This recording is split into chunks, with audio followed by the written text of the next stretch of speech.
Hoje a gente vai falar sobre a árvore B, uma estrutura de dados, uma das diversas formas como a gente pode organizar os dados dentro de um computador.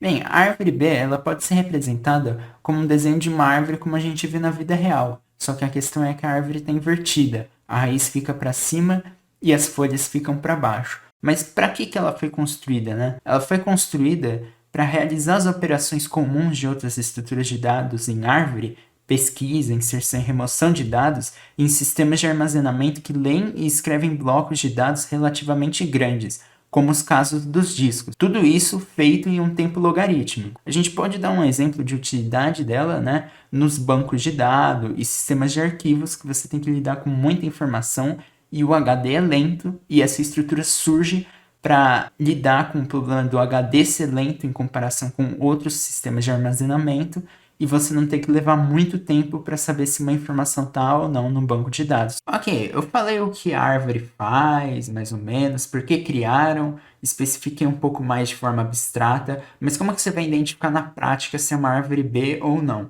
Bem, pelas propriedades. Então vamos começar pelas propriedades mais genéricas que outras estruturas de árvore também apresentam. Primeiro tem que ser uma árvore, então peguei aqui uma árvore B. Né? Essa aqui é uma árvore B e a gente vai desmantelar as propriedades que ela apresenta. Primeiro é que a gente tem aqui os retângulos representando os nós, mas a gente vai classificar esses nós. Então aqui, por exemplo, o 5. Eu vou pintar de vermelho porque essa é a nossa raiz. Como eu disse, a árvore é invertida. Os nós 3 e 12, os do meio aqui, eles são os nossos nós internos, porque eles estão entre o extremo superior e o extremo inferior.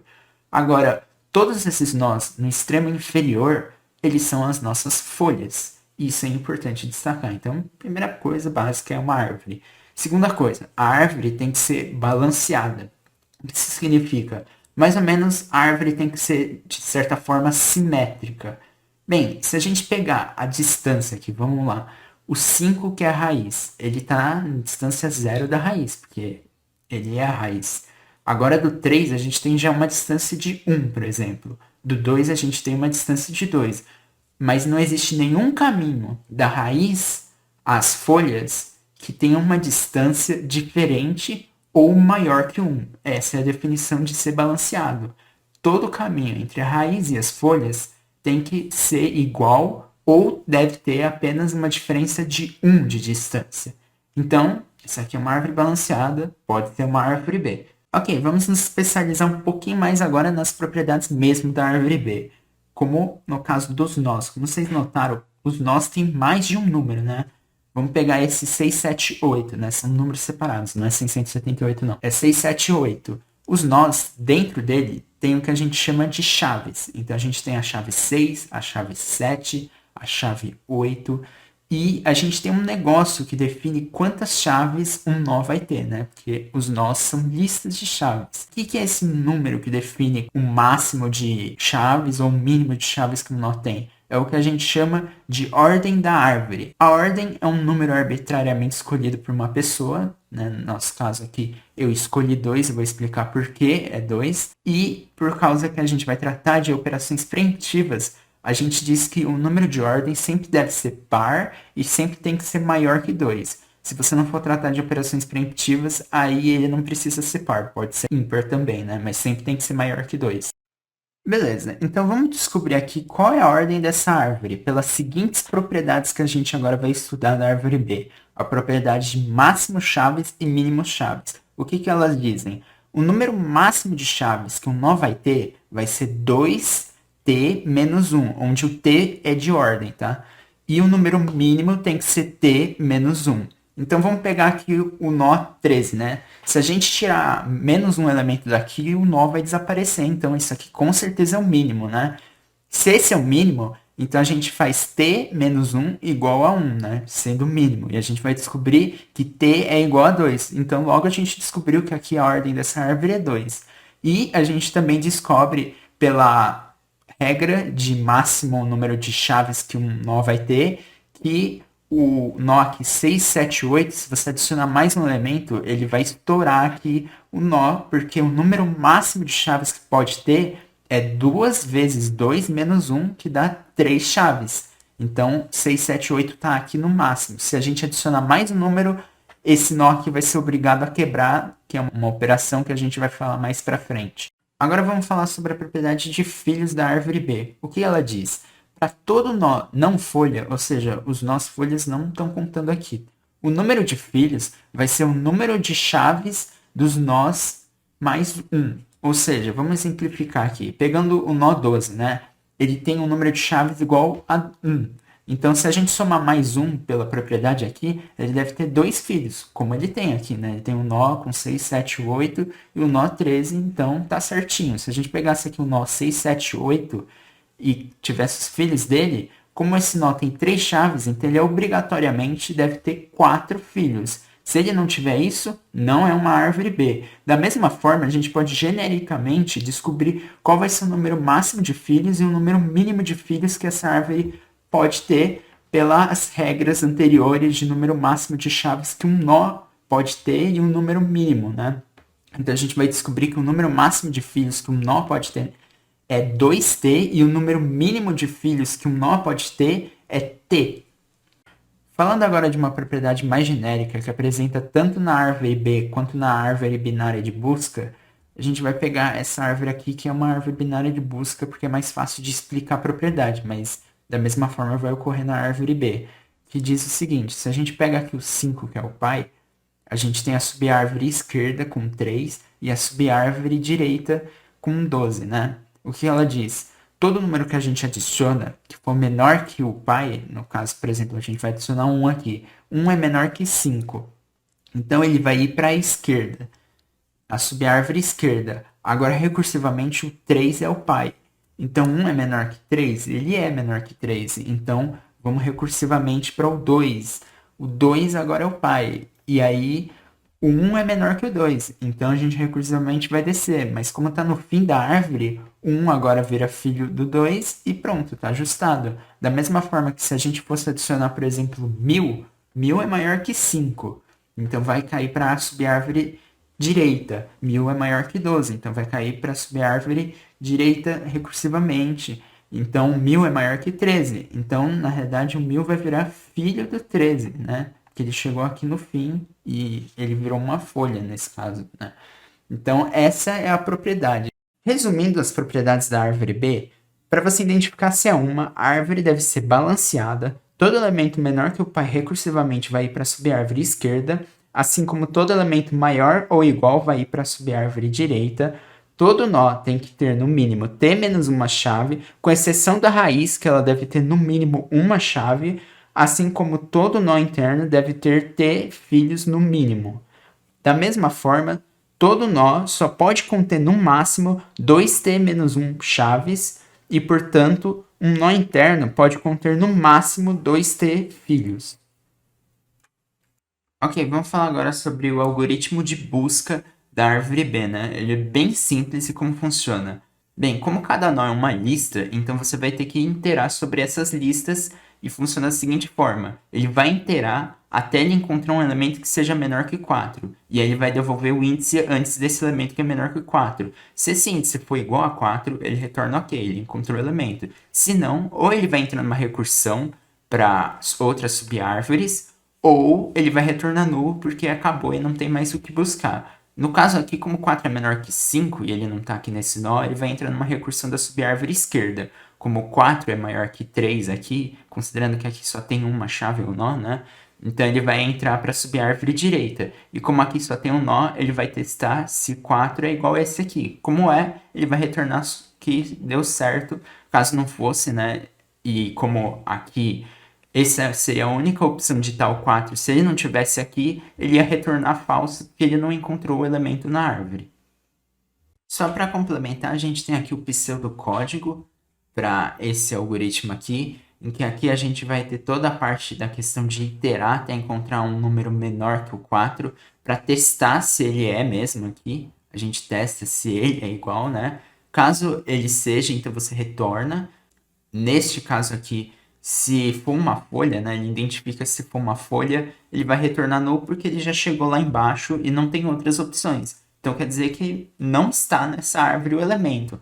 Caso não seja uma folha, né, por exemplo aqui, isso aqui é um nó interno, isso aqui é um nó interno, aí nesse caso ele vai então retornar numa recursão, né? Ele vai entrar numa recursão de novo desse algoritmo e aí ele vai descer na árvore, né? Até que ele encontre o elemento, até que seja uma folha, ele não encontre, ele retorne nulo. Falando agora bem rápido sobre o algoritmo de criar uma árvore B, para você criar uma árvore B, basta você criar um nó, né? E como vai ser o primeiro nó, esse nó não vai ter filhos, o que significa que no campo dele booleano, que diz se é folha ou não, que é exatamente o que a gente usa aqui para ver, né, se ele chegou no fim da árvore B, a gente vai definir como verdadeiro, porque o primeiro elemento não tem filhos e logo ele é a folha. Mas também o primeiro elemento vai ser a raiz, né? Já que esse é o primeiro nó que a gente tem na árvore. A gente também tem essa questão aqui de que ele é escrito, né? Ele tem que ser escrito no disco, porque essa é a especialidade da árvore B, é você trabalhar com sistemas de armazenamento do tipo de disco, né?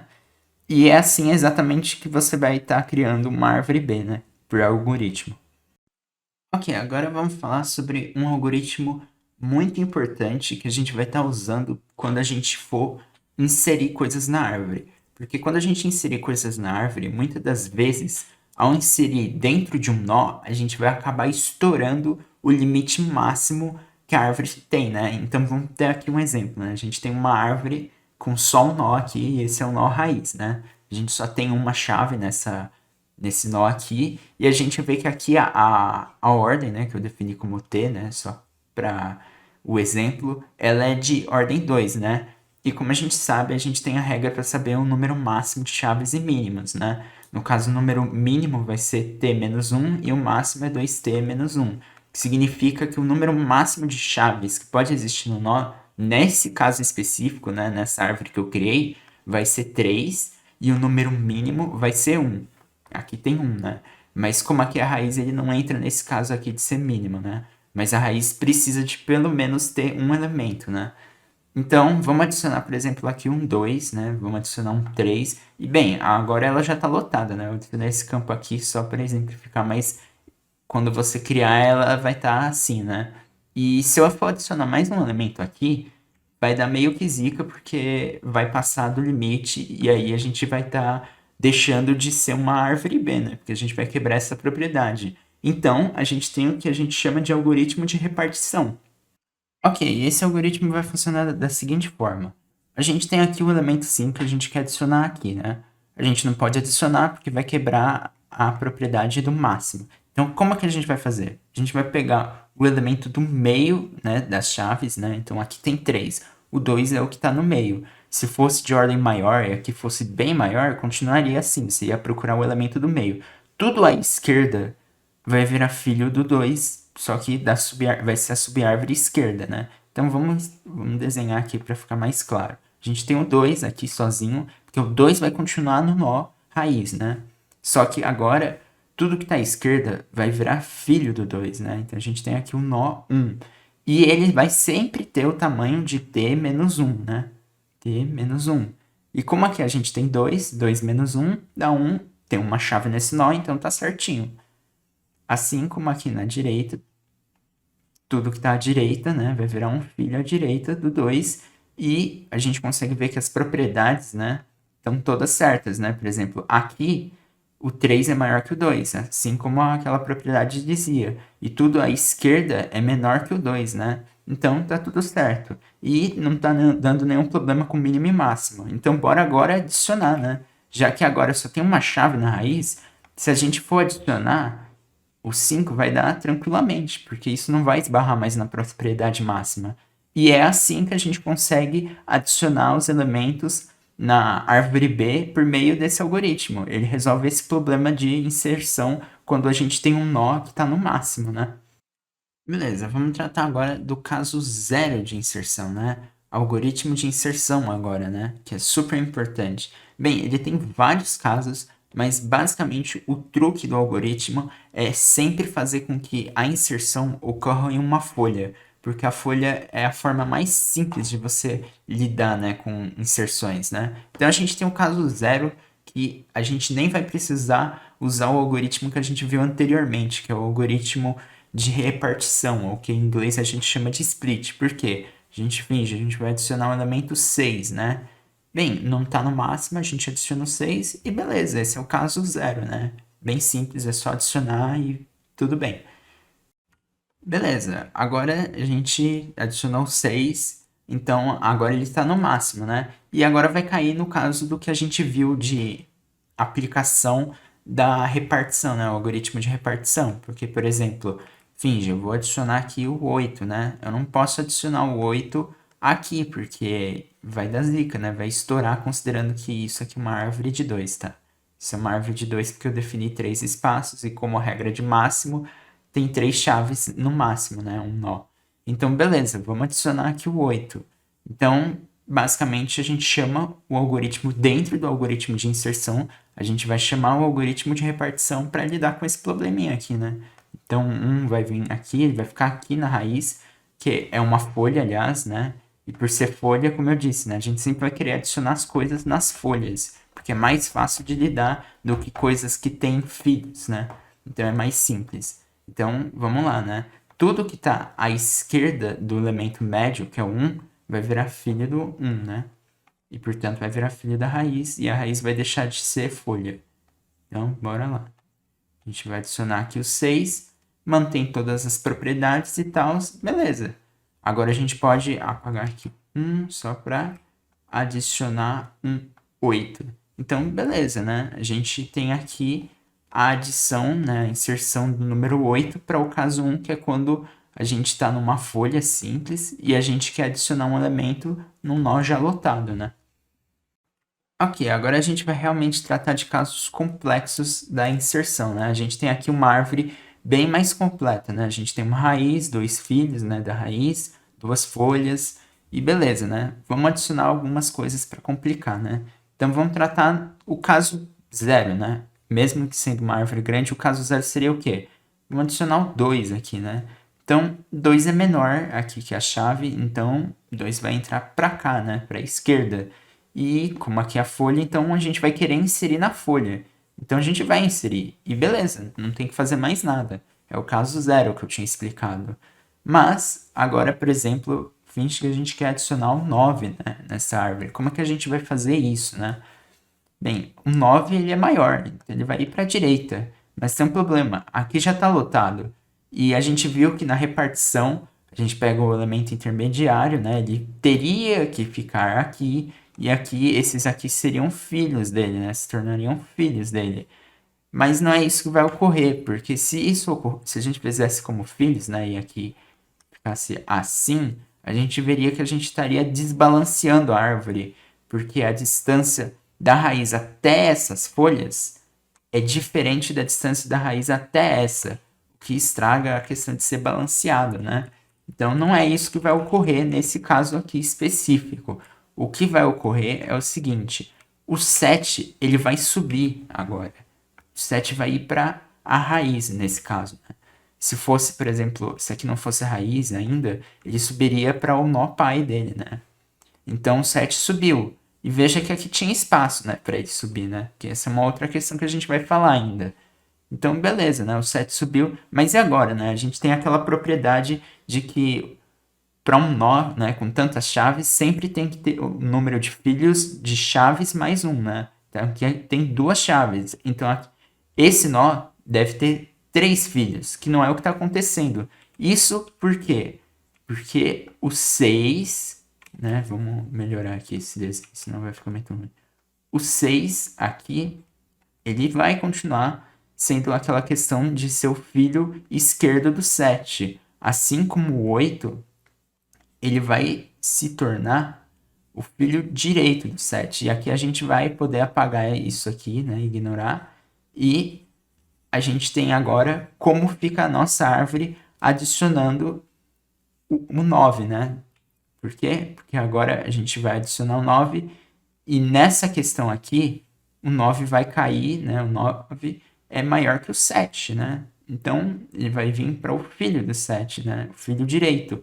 E como aqui a gente tá só no mínimo desse nó, então o 9 vai entrar nesse nó aqui e beleza. A gente tem aqui a adição do 9. É bem mais complexo. Beleza, né? Vamos agora para o caso 3, né? Que eu já falei do 2, esse aqui é o caso 3. Qual é o caso 3? Bem, vamos adicionar aqui o 10, né? Vamos adicionar o 10. Como a gente sabe que o máximo é 3 no negócio, aqui ainda tá de boas, né? Porque o 10 é maior que 7, ele vai vir para esse filho aqui e tal. Então, beleza, a gente pode tranquilamente adicionar aqui o 10. Beleza. Só que isso aqui só ocorreria se não fosse um caso não preemptivo. Porque o que são as operações preemptivas, né? Vamos desfazer isso aqui antes. As operações preemptivas é assim, na hora que ele está buscando, né, que ele está descendo para encontrar onde que ele vai adicionar esse 10, porque ele vai adicionar numa folha. Quando ele vai fazer isso, o que acontece? Ele verifica se os nós assim superiores, né, os nós aqui, eles têm espaço para caso precise splitar, né, para caso a gente precise repartir o nó, porque aí a gente não precisa tipo voltar para depois abrir aqui, porque aqui a gente teria que repartir para depois a gente repartir aqui. Então, splitar é meio que uma forma de a gente já prevenir para que a gente não tenha que depois subir de novo na árvore. A gente só possa descer direto e não precisa fazer nenhuma operação de subir de volta. Então, o que seria um caso preemptivo? Ele ia verificar aqui que a raiz ela tá lotada. Ela não vai aguentar mais um, né? Então, mesmo que aqui o 10 a gente adicionasse, não mudasse nada, ele vai fazer o seguinte: a gente tem a raiz, a gente vai fazer o quê? A gente vai fazer o split disso aqui. Então, por exemplo, o 4 ele vai subir, exatamente. O 4 ele vai subir. E aqui a gente está criando mais um nível na raiz, basicamente, né? O 4 a gente sobe, né? Então, vai ficar o quê? O 7 e o 1 aqui vão se tornar filhos deles. O 1 aqui, né, vai ter os filhos dele, que é o 2 e o 0, né? E aí, o 0 aqui, beleza. E o 7 aqui, ele vai ter os filhos dele, que é o 6 e beleza. E aqui o 8 e o 9. Beleza. Agora, tranquilo, né? Dá pra ver que basicamente todo mundo pode receber uma chave que não vai estar ficando lotado, né? E dá pra ver também uma questão que é a seguinte. Quando você faz split numa raiz, você sempre vai aumentar em 1 a altura dessa árvore. Por exemplo, aqui a altura era 1. Agora a altura aqui é 2, né? Porque a distância da raiz até as folhas é 2, né? Então aumentou em 1 fazendo isso.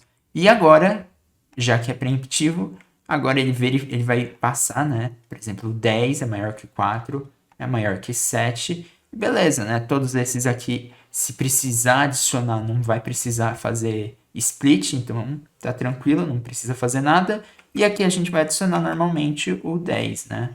Então, a gente agora explicou a questão do split e lidou com o caso 3, né? Que é quando a gente tem um nó pelo qual a gente vai passar e ele já está lotado. Beleza, só para mostrar um caso um pouco mais complexo do caso 3, tanto que eu chamei de 3.5 esse caso, vamos fingir que a gente quer adicionar aqui um número 14, né? E agora entra de novo a questão do preemptivo. Por quê? Porque o 14 é maior que a chave 4 aqui, né? Então ele vai descer. Só que aqui a gente já tem um nó que está lotado. E a gente não pode deixar assim. Então a gente vai ter que jogar o 8 para cima, como eu deixei aqui já pré-pronto, porque ia demorar muito para desenhar tudo isso.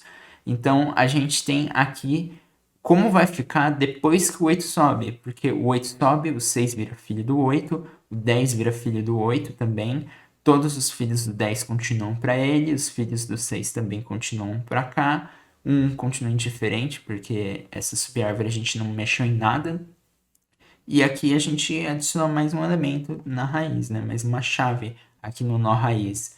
E agora a gente finalmente pode descer até lá embaixo para ver se a gente pode adicionar o 14, né? E a gente não pode. Então o que a gente vai fazer? A gente vai apagar aqui e vai acontecer todo aquele processo. O 12 vai entrar aqui nesse nó, porque esse nó pode ser adicionado sem problema. O 11 vai virar filho do 12, né? Filho esquerdo. O 13 aqui, ele vai virar o nosso filho direito do 12, né? E agora a gente pode adicionar o 14 aqui no nó do 13, né? Então, beleza. E assim a gente conseguiu adicionar o elemento 14, mas dá pra ver como fica bem mais complexo quando a árvore vai crescendo. Beleza. E aqui eu dividi então os 4 casos que a gente cobriu, só para resumir. Então a gente tem um caso em que a gente só adiciona, beleza? Esse é o caso mais tranquilo. A gente tem o caso em que o nó que a gente vai adicionar, ele não tem pai. Ou seja, ou ele é a raiz, né? Que a raiz não tem pai, né? Ou mesmo assim ele vai continuar sendo a raiz, mas é o caso em que só existe um nó. Então, um nó é uma raiz e também é uma folha, né? Então, esse é o caso em que o nó é sem pai, e aí a gente só tem que splitar ele, né? Se ele estiver lotado. Senão vai cair no caso zero, né? E aí a gente tem o caso 2 que o nó, ele tem um pai, mas o pai não está lotado. Então não tem que fazer nada a não ser splitar esse nó se ele tiver lotado ou não. Se não tiver, de novo, vai cair no caso zero. E a gente tem o caso 3 que é o nó quando o pai está lotado, ou até mesmo o pai do pai também pode estar lotado, e aí a gente vai ter que splitar essas estruturas antes de chegar no nó realmente que a gente quer adicionar o elemento, né? Então a gente tem que fazer toda a questão do split preemptivo para então depois a gente ver se o nó está lotado, e se tiver a gente realiza o split, porque se ele não tiver, aí nesse caso aí vai cair no caso zero de novo, né? Então esses são os 4 casos que você vai ter genericamente na inserção, né? No algoritmo de inserção numa árvore B, e ver que todos eles se trata de adição de um elemento, né? Inserção de um elemento em uma folha. Ok, agora vamos falar sobre o algoritmo de merge. Esse é um algoritmo muito importante e que vai ser chamado no algoritmo de remoção da árvore B. Mas como que funciona esse algoritmo e quando ele é chamado, né? Esse algoritmo ele vai funcionar da seguinte forma: sempre que for remover um elemento de um nó e só tiver uma chave nele e os irmãos, e a gente chama de irmãos no caso o que seria os que estão ao lado, né? Os nós que estão ao lado. Por acaso o zero aqui, ele só tem um irmão à direita, beleza? Então, vamos dar um exemplo que eu vou remover o zero aqui, né? Então, quando a gente tem esse caso específico, em que ele não tem o irmão dele, né? Ou os irmãos dele, só tem também uma chave, a gente chama o algoritmo merge. E o que ele vai fazer? Bem, o algoritmo merge, ele vai pegar o pai do zero, né? E ele vai descer esse pai do zero, né? Considerando que aqui não esteja no mínimo, né? Mas a gente fala isso mais pra frente. E aí, o 1 vai descer. Ele vai descer aqui, a gente vai ter um aqui, né? E aí, o 1 vai virar o quê? Ele vai virar filho do 3, mais ou menos. Só que antes disso ocorrer, o que vai acontecer? O 1 vai juntar com o 0 e com 2 e vai criar um novo nó, que é esse aqui, ó. 1, 2. O 0, no caso, vou adicionar ele aqui. E aí a gente tem esse novo nó. E aí sim, aí isso aqui vira filho do 3, para manter a propriedade que, já que agora é só uma chave, tem que existir 2 filhos e não mais 3 filhos como tinha antigamente. Então, ele junta, por isso que vem o nome merge. Merge vem de juntar, ele literalmente junta esse nó com esse nó, e assim ele cria um novo nó que não está mais vazio. E inicialmente esse nó que ele junta, né, ele vai ter o tamanho de 2t mais 1. Então, da mesma forma que o split ele quebra um nó e gera 2 nós com um número mínimo, né, de chaves que pode ter, o merge ele cria um nó com um número máximo, né, porque isso vai ser muito benéfico para remoção, né, criar nós com um número máximo, porque isso vai significar que vai ter que chamar menos vezes o algoritmo de merge, né? Então isso aqui sempre vai ocorrer, né? E aí sim, né? Aí sim a gente vai remover o zero, né? Essa propriedade deixa de valer, né? Nesse caso. E que aí já é remoção, já não é o merge, né? A função merge é só questão de juntar, né? Aqui eu já aproveitei para introduzir a remoção. E aí a gente remove e aqui funciona tranquilamente. Então é assim que o merge funciona, é por isso que ele é chamado, né, na função de remoção. Ok, vamos falar agora da tão aguardada remoção preemptiva da árvore B que a gente vai tratar. A remoção preemptiva é o algoritmo que vai cuidar de todas as questões de remoção dentro da árvore, né? Assim como o de inserção lá cuidava de todas as inserções, né? Então vamos começar a estudar esse algoritmo pelos casos, né, que ocorrem, né? Que tipos de casos, né? Então vamos começar pelo mais básico, caso 1. Eu quero remover por acaso o 2, né? Então, beleza, né? Vamos aqui remover o 2. Então, beleza. Para remover o 2, aqui não tem problema porque o nó não está vazio. Se o nó tivesse vazio, aí seria um problema. Porque quando o nó está vazio, aí já entra num caso mais complexo. Mas como não é esse, beleza. Vamos remover aqui o 2. A gente apaga isso aqui. Por não ter filho, a gente não tem que se preocupar com a propriedade de filhos, como eu disse, é mais simples. E beleza, a remoção foi feita e é só isso que você tem que fazer. Ok, vamos agora tratar do caso 1.5 de remoção preemptiva. E é exatamente sobre a questão preemptiva que eu peguei esse caso. Por quê? Aqui, tecnicamente, a gente só teria que remover o 7, né? E aí estaria completo, né? Não teria que fazer mais nada. Mas tem uma questão. Quando a gente está descendo aqui para encontrar o 7 para remover, né? Que a gente está usando o algoritmo de busca da árvore B, a gente está descendo aqui. Até aí, aqui a raiz, ela tá com o mínimo 1, então não tem que fazer nada. Só que aqui, isso aqui tá no mínimo, né? Na propriedade mínima de um nó. E acontece que o algoritmo de remoção preemptiva, ele não vai descer antes de tratar esse caso. Porque é a mesma coisa do split. Ele vai tentar resolver isso para que, caso a gente tenha que remover um elemento aqui e precise pegar um elemento daqui de cima, né? Para fazer merge, a gente já tenha disponível, não tenha que subir, realizar o merge para depois poder pegar o elemento. Então, o que vai acontecer? Nesse caso, em que a raiz aqui está com um só, a gente tem os dois filhos, né? Com um só, vai acontecer um merge. Então, o que vai acontecer? Vai literalmente... Vai ficar meio bizarro o tamanho desse nó, mas beleza. O 10 vai fazer um merge aqui com o 2 e o 12. Isso aqui vai virar um nó de tamanho 2t menos 1. E então agora que a gente tem já isso aqui, como vocês podem ver, tá certinho, né? São 3 chaves, 4 filhos. A gente pode tranquilamente remover o 7 aqui. Se isso aqui não fosse preemptivo, a gente tranquilamente não teria que ter feito isso, né? Mas isso é um salvaguarda que o algoritmo preemptivo tem e que é vantajoso de se usar.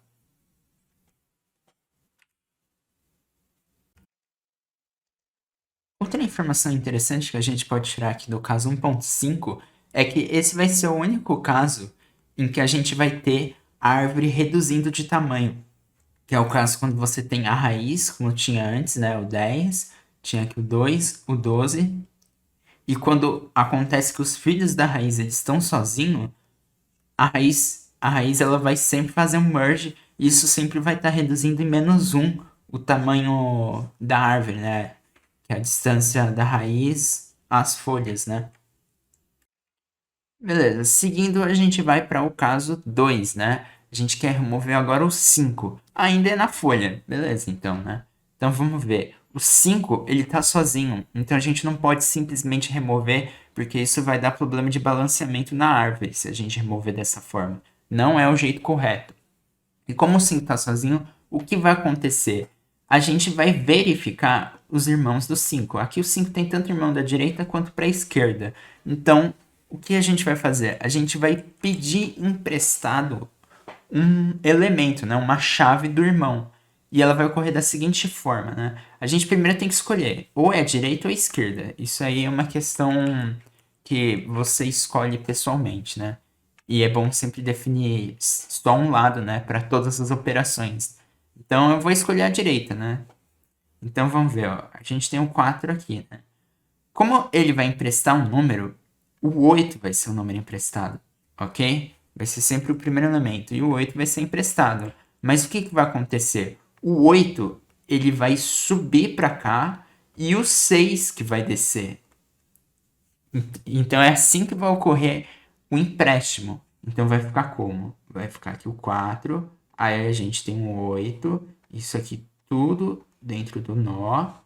Aqui a gente... Opa, fiz uma vírgula. Aqui o 8 tem um 9, né? Como filho da direita. Agora, o 5 aqui recebe o 6 no nó, né? Então agora a gente tem duas chaves aqui. E aqui continua igual, porque a gente não mexeu. Então não tinha como ter mudado aqui.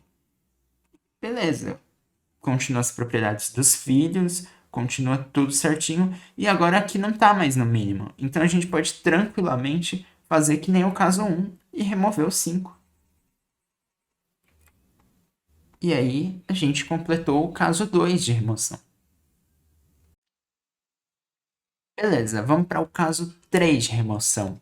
A gente quer remover os 6, mas agora meio que tá ferrado, porque aqui os irmãos, nenhum deles pode doar nada, né? A gente não consegue doar nenhum da direita nem o da esquerda. E aí a gente cai no caso que eu tinha mostrado o merge, porque agora é o que vai acontecer. Então você vai escolher se é irmão da direita ou esquerda. Como eu estava fazendo com o da direita, eu vou continuar fazendo com o da direita. Então o que vai acontecer? O 8 ele vai descer. Então o 8 vai descer e juntar aqui o 6 e o 9 em um novo nó. Um nó de tamanho, como eu tinha dito, 2t menos 1. Como aqui o t, né, que é a ordem da árvore, é 2, então o nó vai ser de tamanho 3. Então, vamos lá. A gente tem um 4 aqui, ele vai ficar sozinho aqui na raiz. Aqui vai ter um novo nó, né? Filho do 4 da direita. E esse aqui vai ter 3 elementos, que é o máximo que aguenta. Então, 6, 8 e 9. Enquanto aqui do outro lado a gente não mexeu, não tem como ter mudado. Beleza. E agora, simplesmente a gente remove o 6, né? Vamos remover o 6, colocar aqui na ordem certinha, porque é assim que vai ficar na estrutura. E aí a gente apaga aqui. E é assim que vai ficar o caso 3 da remoção, né? É basicamente realizar um merge, né? E tudo isso está sendo na folha, né? Agora a gente vai entrar nos casos mais complexos em que não é na folha. Ok, vamos tratar agora do caso 4 de remoção preemptiva, que é um caso em que a gente não está removendo mais na folha, mas sim um nó interno. Então vai ser bem mais complicado. Então bora remover o número 8, né? Então o 8 está aqui no nó que está no número mínimo de chaves. Isso não é bom, porque não dá para remover diretamente. O que significa que a gente vai primeiro verificar se os irmãos podem doar. E eles não podem. Então, isso significa que a gente vai ter que fazer um merge com um dos irmãos. Então, a gente vai fazer um merge com o irmão da direita, já que eu estou trabalhando tudo com a direita. Então, bora lá. Vamos fazer um merge aqui com 10, né? Então, o 10 vai vir aqui. Beleza. O 10 vai vir aqui. E aí, ele vai criar um nó, né? Ele vai criar um nó de tamanho 2t menos 1, que é o número máximo de chaves que a árvore aguenta, né? E agora a gente normalmente removeria o 8. Mas isso aqui não é uma chave, não é uma folha. Né? Não é uma chave que está numa folha. E por isso a gente tem a problemática dos filhos, né? Porque se a gente remover o 8, os filhos vão ficar órfãos. E aí isso vai dar problema porque não vai cumprir com as propriedades da árvore B. Por isso, a gente tem dois casos. Um é verificar se um dos filhos tem um elemento para doar. No caso, se o filho da direita tiver um elemento, a gente tem que pegar o menor elemento possível para continuar a propriedade da questão que o elemento da direita é sempre maior que o pai e o elemento da esquerda vai sempre ser menor, beleza? Assim como o da esquerda, se tiver um elemento, vamos exemplificar aqui. Vamos pôr um 6. Vamos lá, esse filho aqui da esquerda, ele tem um elemento para doar. No caso, a gente pode remover o 8 e a gente vai buscar aqui, no filho, o menor elemento possível. Aqui é bem fácil, né? É o maior elemento possível. E aqui é fácil, era o 7, né? Então a gente joga o 7 aqui, apagaria o 7, ligaria aqui o 6 e vida feita. Claro que também teria o outro caso, em que a gente, na realidade, teria mais a gente teria. Esse aqui não seria uma folha, e teria outro. O que acontece é que a gente ia ter que buscar na folha esse elemento maior, né? Então a gente sempre iria para a direita, sempre indo para a direita, até chegar na folha e a gente pegaria o elemento que está lá no fim da lista, que é o maior elemento possível antes do 8, para manter todo o equilíbrio dessa questão de maior e menor, né, para esquerda e direita. Ok, mas o nosso caso não é esse, né, porque a gente não tem esse elemento, 6. Então, nenhum dos dois pode doar esse número. O que acontece? A gente vai ser obrigado a fazer um merge com 8 aqui. Então, o que vai acontecer? Esses dois nós, junto com 8, vão juntar. Que é um merge. E aí a gente apaga aqui. E esse nó vai virar filho aqui do 10, né? Filho à esquerda do 10. E aí a gente tranquilamente agora pode apagar. Porque tá na folha, não tem mais nenhuma problemática. A gente apaga, só apaga isso aqui para manter o desenho ok. E é isso, ó. Está realizado aqui a remoção do elemento 8 para o caso 4. É bem mais trabalhoso do que numa folha, e é por isso que a gente considera mais difícil.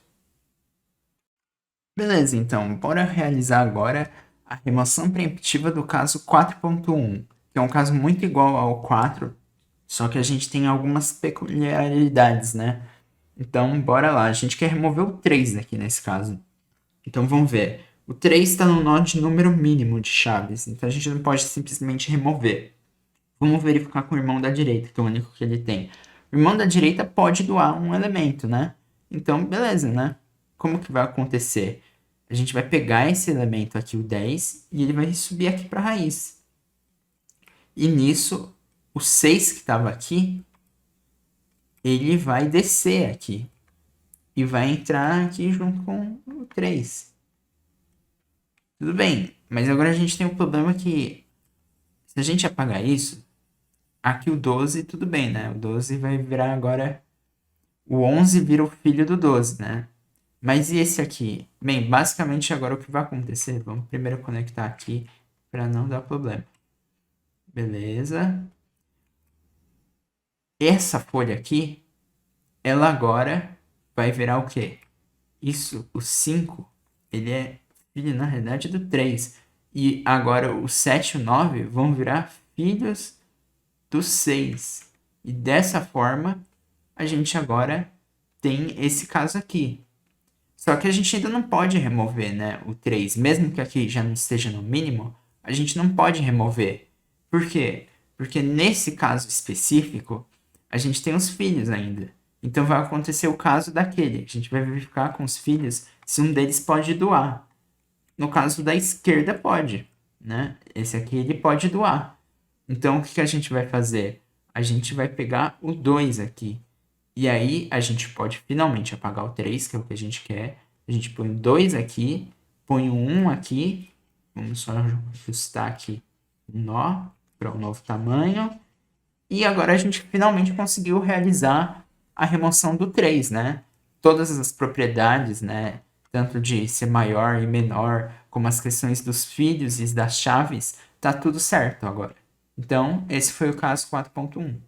Agora, resumindo, todos os casos que podem ocorrer em uma remoção para fazer o algoritmo de remoção preemptiva da árvore B, a gente tem o caso 1, em que a gente realizou a remoção em uma folha que não está no mínimo e com um pai da folha não estando no mínimo. Então, é uma remoção simples.